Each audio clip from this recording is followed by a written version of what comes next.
इमरान खान को बड़ी राहत, इस्लामाबाद कोर्ट ने पलट दिया फैसला। पाकिस्तान से बड़ी खबर सामने आई है। मिली जानकारी के अनुसार इस्लामाबाद हाई कोर्ट ने इमरान खान को तोशाखाना मामले में जमानत दे दी है। इस तरह कोर्ट ने निचली अदालत का फैसला पलट दिया है। जेल में बंद पाकिस्तान के पूर्व प्रधानमंत्री और पाकिस्तान तहरीक-ए-इंसाफ के नेता इमरान खान को तोशाखाना मामले में बड़ी राहत मिली है। इस्लामाबाद हाई कोर्ट ने उन्हें केस में जमानत दे दी है। इसी के साथ इमरान के जेल से निकलने का रास्ता भी साफ हो गया। महाराष्ट्र के जलगांव में एक दर्दनाक हादसा हुआ है। जलगांव शहर के छत्रपति शिवाजी नगर इलाके में एक 3 मंजिला इमारत ढह गई। इमारत ढहने से इलाके में अफरा तफरी मच गई। इस हादसे में एक बुजुर्ग की मौत हो गई। हादसे की सूचना मिलते ही मौके पर प्रशासन ने खोज और बचाव अभियान शुरू कर दिया है। ये घटना मंगलवार सुबह को हुई। इमारत के मलबे में फंसे एक ही परिवार के 3 लोगों को रेस्क्यू कर बचा गया। जलगांव शहर के छत्रपति शिवाजी नगर इलाके में ढहने वाली इमारत काफी पुरानी बताई जा रही है। मौके की सूचना मिलते ही जलगांव नगर निगम सहित अन्य प्रशासनिक अमला मौके पर पहुंच गया। इमारत के मलबे में फंसे 3 लोगों को बचा लिया गया है। इस मलबे में 2 महिलाएं दबी हुई थी, जिनमें से एक को बचा लिया गया, जबकि एक बुजुर्ग महिला मलबे में फंसी हुई थी। ये दोनों महिलाएं कहीं और रहती थी और पानी भरने के लिए कभी कभी इस स्थान पर आती थी। हिमाचल प्रदेश में मानसून की बारिश ने भारी तबाही मचाई है। इस आपदा से प्रदेश भर के अलग अलग हिस्सों में लोगों को भारी नुकसान हुआ है। सीएम सुखविंदर सिंह सुक्खू के मुताबिक हिमाचल प्रदेश में इस आपदा से 12,000 करोड़ से अधिक का नुकसान हुआ है।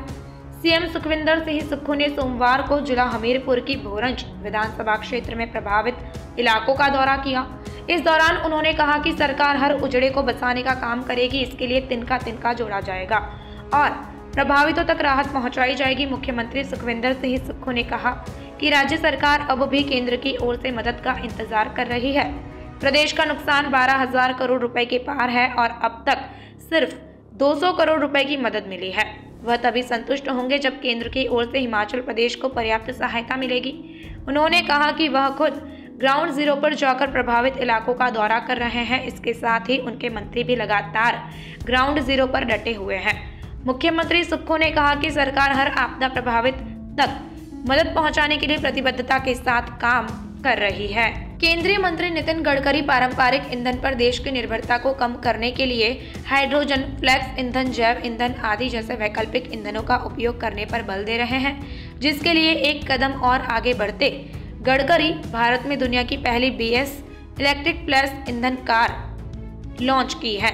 यह कार टोयोटा इनोवा है जो 100% इथेनॉल फ्यूल पर चलेगी। यह कार दुनिया की पहली इलेक्ट्रीफाइड फ्लेक्स फ्यूल कार होगी। इससे 40% बिजली भी पैदा की जा सकती है, जिससे इथेनॉल की प्रभावी कीमत की लागत भी काफी कम हो जाएगी। नोवाक जोकोविच ने अपने US ओपन अभियान की शानदार शुरुआत की है। फ्रेंचमैन अलेक्जेंडर मुलर के खिलाफ अपने पहले राउंड के मैच में जोकोविच ने 6-2, 6-2, 6-3 स्कोर के साथ सीधे सेटों में आसानी से जीत हासिल करते हुए अगले राउंड का टिकट कटाया। रैंकिंग में फिर हुए नंबर 1। इस जीत के साथ उन्होंने मौजूदा US open champion Carlos Alcaraz से ATP विश्व रैंकिंग में अपना टॉप स्थान दोबारा हासिल कर लिया। जोकोविच 11 सितंबर को रिकॉर्ड 390वें सप्ताह रैंकिंग में शीर्ष पर की शुरुआत करेंगे। उन्होंने इस जीत की खुशी से जश्न मनाया और कहा कि पहले सेट में मैंने बॉक्स के बाहर बहुत अच्छी शुरुआत की। हमने काफी देर से शुरुआत की। जाहिर है मैचों के बीच एक समारोह था और मुझे पता था कि हमारी शुरुआत देर से हो सकती है, लेकिन फिर भी मैं कोर्ट पर आने के लिए उत्साहित था। रिलायंस इंडस्ट्री के शेयर में AGM के बाद लगातार दूसरे दिन भी गिरावट देखने को मिल रही है। भले ही शेयरों में गिरावट मामूली गिरावट है, उसके बाद भी कंपनी के मार्केट कैप से 10 मिनट में 13,000 करोड़ रुपए से ज्यादा साफ हो गए। सोमवार को जब 2 बजे AGM शुरू हुआ था और मार्केट बंद होने के बाद तक कंपनी के शेयरों में लगातार गिरावट जारी रही। आज सुबह भी कंपनी का शेयर दिन के लोअर लेवल पर चला गया। जानकारों की माने तो निवेशकों को AGM में रिटेल और टेलीकॉम आर्म के IPO का इंतजार था। मुकेश अंबानी ने दोनों में से किसी भी कंपनी के IPO का जिक्र AGM में नहीं किया। आइए आपको भी बताते हैं कि आखिर मुकेश अंबानी के रिलायंस के शेयरों की क्या स्थिति चल रही है। झारखंड CID की साइबर क्राइम ब्रांच ने महाराष्ट्र के औरंगाबाद में छापेमारी पर क्रिप्टो करेंसी के जरिए ठगी करने वाले 2 साइबर अपराधियों को गिरफ्तार कर लिया है। साइबर अपराधियों के इस गिरोह ने धनबाद के रहने वाले एक व्यक्ति से क्रिप्टो करेंसी में निवेश का झांसा देकर 95 लाख रुपए की ठगी को अंजाम दिया था। महाराष्ट्र पुलिस की सहायता से सीआईडी की साइबर क्राइम ब्रांच ने क्रिप्टो करेंसी के जरिए ठगी करने वाले 2 साइबर अपराधी प्रतीक संतोष राउत और अभिषेक संतोष तुपे को औरंगाबाद से गिरफ्तार किया है। झारखंड में क्रिप्टो करेंसी के जरिए ठगी के कई मामले रिपोर्ट हुए हैं, लेकिन यह पहला मामला है जिसमें सीआईडी की साइबर क्राइम ब्रांच को कामयाबी हाथ लगी है। इस मामले में सीआईडी की साइबर क्राइम ब्रांच ने 40,74,000 रुपए फ्रीज भी करवा दिए थे। गिरफ्तार साइबर अपराधियों के पास से मोबाइल सिम कार्ड, एटीएम, आधार कार्ड, पैन कार्ड सहित कई बैंकों के चेक बरामद किए गए। उत्तराखंड के उत्तरकाशी में भूकंप के झटके महसूस किए गए हैं। हालांकि अभी तक कहीं से जान माल के नुकसान की सूचना नहीं मिली है। राष्ट्रीय भूकंप विज्ञान केंद्र की माने तो आज सुबह बागेश्वर में भी भूकंप आया था। उत्तराखंड की धरती आज 2 बार भूकंप के झटकों से डोली है। पहले बागेश्वर में सुबह 10:22 पर 2.5 मैग्नीट्यूड का भूकंप आया, तो अब उत्तरकाशी में भी भूकंप के झटके महसूस किए गए हैं, जिससे लोग घबरा गए। हालांकि अभी तक कहीं से जानमाल के नुकसान की खबर सामने नहीं आई है। जानकारी के मुताबिक उत्तरकाशी में शाम करीब 4:56 पर भूकंप के झटके लगे, जिससे लोग घबरा गए और घरों से बाहर निकले। राष्ट्रीय भूकंप विज्ञान केंद्र के मुताबिक भूकंप की तीव्रता 2.8 मैग्नीट्यूड की थी, जिसकी गहराई धरती से 5 किलोमीटर नीचे थी। अभी तक कहीं से नुकसान की खबर नहीं है, लेकिन संबंधित अधिकारी जानकारी जुटा रहे हैं। जम्मू कश्मीर से आर्टिकल 370 को खत्म करने के खिलाफ दाखिल याचिकाओं पर सुप्रीम कोर्ट ने आज 12वें दिन की सुनवाई जारी है।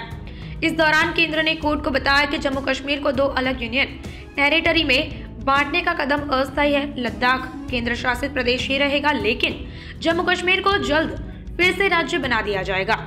सुप्रीम कोर्ट ने कहा कि वह राष्ट्रीय हित में जम्मू कश्मीर को 2 अलग यूनियन टेरिटरी में बांटने के केंद्र के फैसले को स्वीकृति देने की इच्छुक है। कोर्ट ने केंद्र से सवाल किया कि जम्मू कश्मीर को यूनियन टेरिटरी बनाने का कदम कितना अस्थायी है और उसे वापस राज्य का दर्जा देने के लिए क्या समय सीमा सोच रखी है, इसकी जानकारी दें। भारत के विकेट कीपर बल्लेबाज केएल राहुल चोट के कारण एशिया कप 2023 के ग्रुप स्टेज मैच नहीं खेल पाएंगे। ग्रुप स्टेज में भारत को 2 मैच खेलने हैं।